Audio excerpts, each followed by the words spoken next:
25-25 vote बने थे। हमने प्रमाण दिया था, हमने दिल्ली के अंदर प्रमाण दिया था। केंद्रीय मंत्री के घर में 33 वोट बने थे, 25 वोट बने थे, 22 वोट बने थे, 26 वोट बने थे। पूरा आंकड़ा दिया था। दिल्ली का चुनाव घोटाला करके, फ्रॉड करके जीता गया। 42,000 वोट तो अकेले केजरीवाल जी की कॉन्स्टिट्यूंसी में कटवा दिया गया।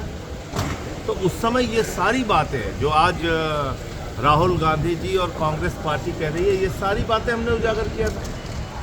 तब न राहुल गांधी जी बोले, न कांग्रेस पार्टी बोली, उस समय नहीं बोले। और आज जो ये सामने पूरा मामला है, इससे ये बात बिल्कुल स्पष्ट हो गई है कि दिल्ली का चुनाव पूरी तरीके से फ्रॉड था, देश का चुनाव पूरी तरीके से फ्रॉड था।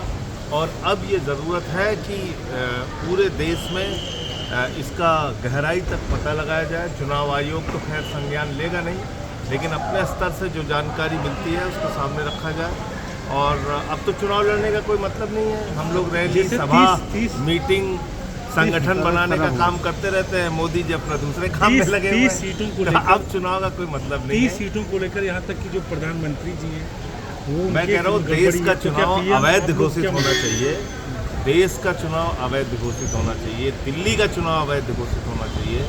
जिन जिन राज्यों में गड़बड़ी हुई है वहाँ पे अवैध घोषित होना चाहिए। आप SIR में देखिए, कुत्ते का निवास प्रमाण पत्र बन रहा है बिहार में, ट्रंप का वोट बन रहा है बिहार में, 40 मरे हुए लोगों का एक बूथ में वोट बन रहा है।